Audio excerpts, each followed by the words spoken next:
Hello everyone.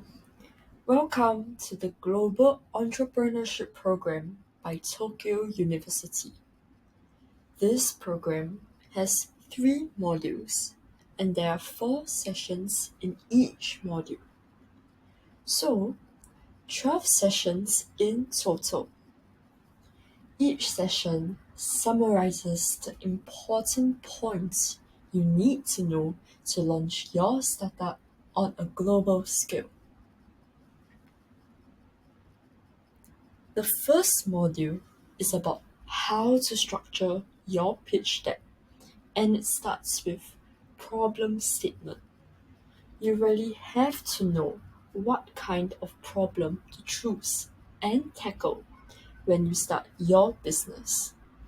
This is a very important first step which will determine the success or failure of your startup.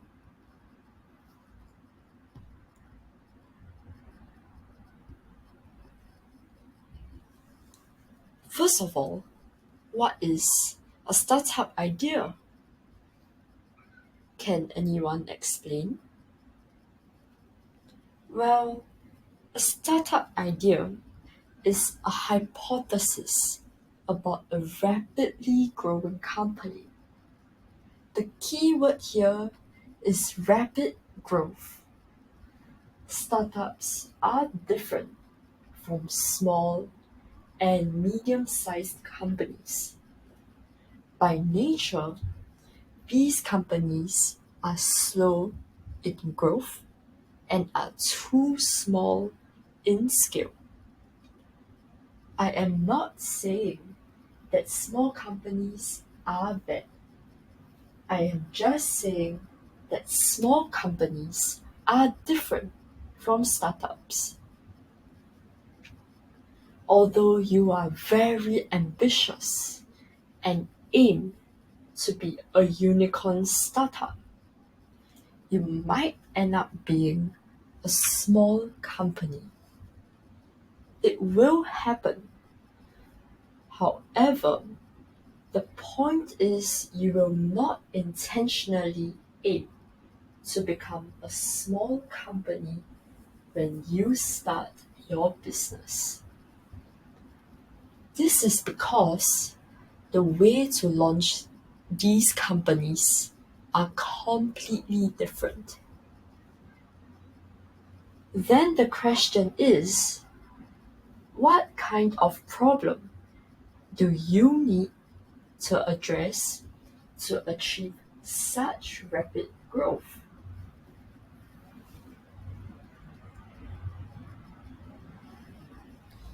There are several must-have elements for the problem that startups need to address. Today, I will introduce 5 of these elements, which I think are high priority. These are huge, growing, expensive, urgent, and frequent. I will explain them in order.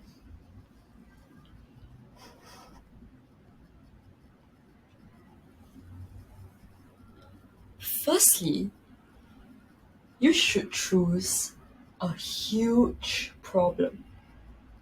You need to solve the problem many people in the world are facing. It doesn't make sense for a startup to tackle a problem which is a headache for only a few people.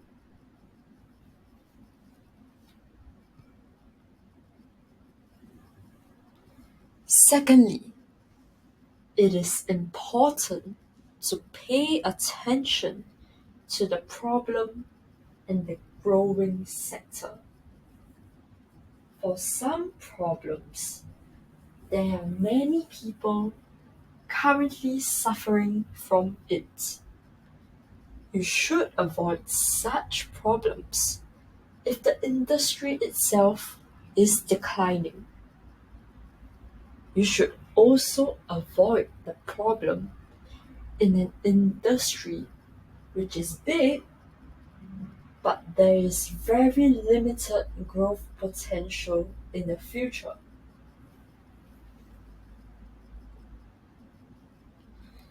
It is also important that customers are willing to resolve the problem even though they have to spend lots of money. Because when you can solve their problem, you can demand a large amount of compensation in return.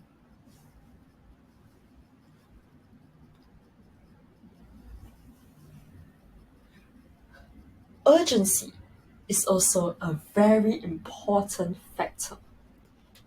No one wants to prioritize paying money for a problem which can be handled later. For example, if your house is on fire, everyone will take action to extinguish the fire. Therefore, you should choose the problem which many people would want to solve right away.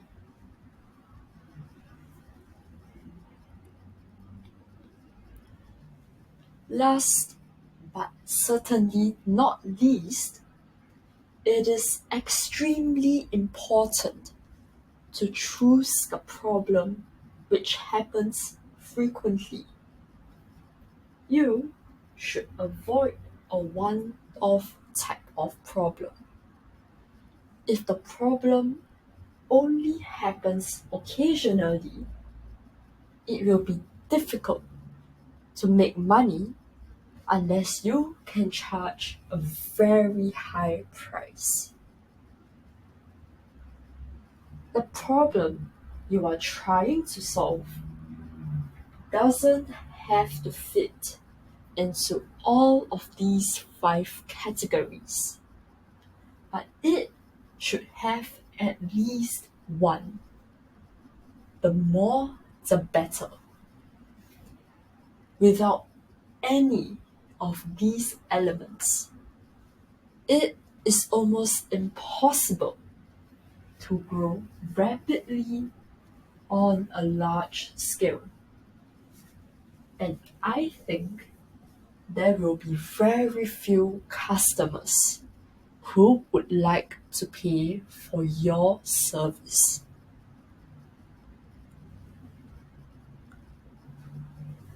Once you decide on a problem to address, you need to communicate it clearly and concisely to your investors and customers.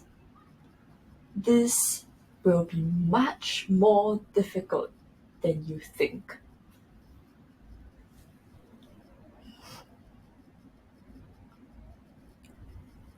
So, what is a good idea? Does anyone know?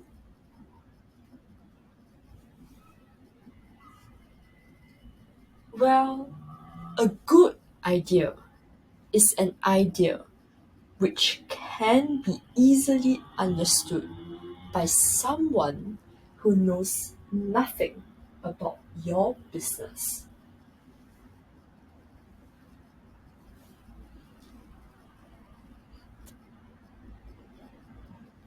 Therefore, you need to avoid complexity, ambiguity, and industry jargon.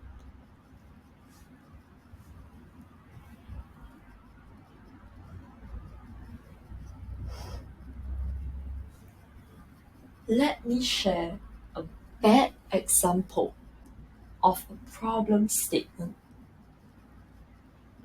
The statement is, we are transforming the relationship between individuals and information. Now, this statement sounds plausible, but it is so abstract, and I have no idea about what this service actually does.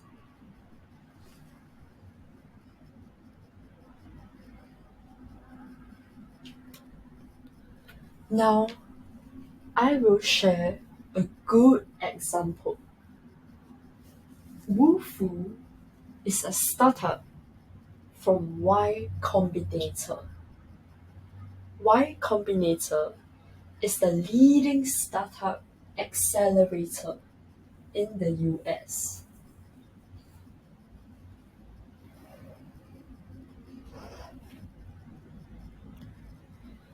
Their problem statement is very concise and clear. I would like to create a website and collect customer information. However, if I cannot code by myself, I will have to hire a programmer. So it is not easy to create even a simple website.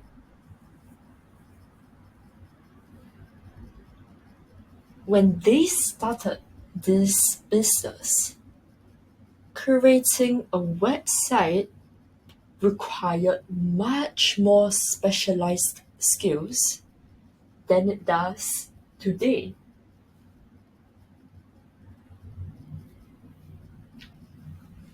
As a solution to this problem, they created an intuitive "what you see is what you get" type of product. Their product is an online form builder where you can easily create inquiry forms and online surveys without any specialized knowledge such as coding. Now, this is very clear and concise. Everyone can instantly understand what kind of problem they are trying to solve.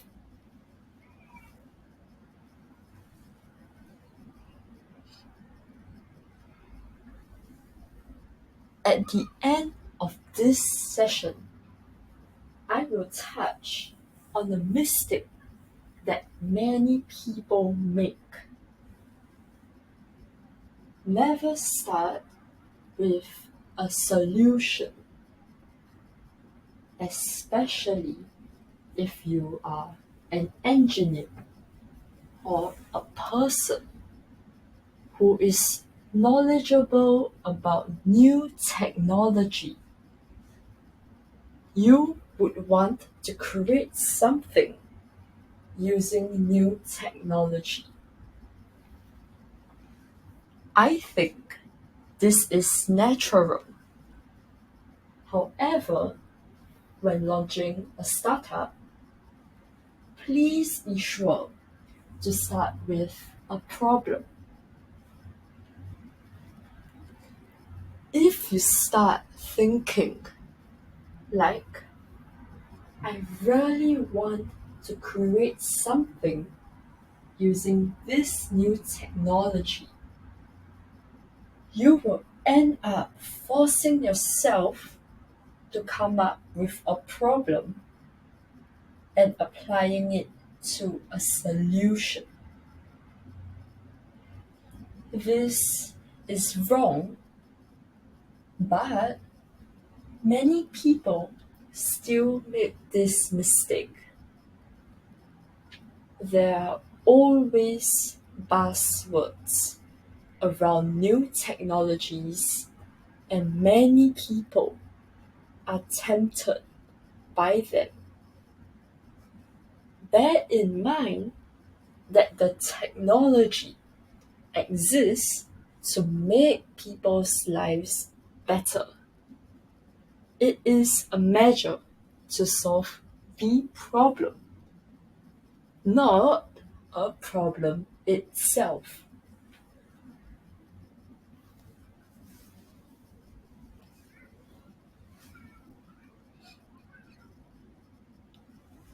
Now, to conclude this session, I will ask you 3 questions. The first question is, what is the definition of a global startup?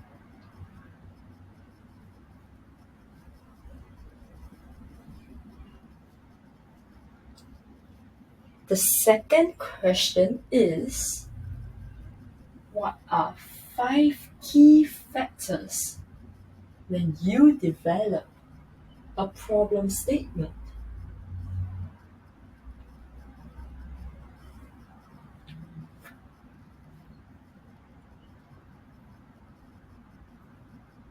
Lastly, the third question is, what are the 3 things you need to avoid in your problem statement?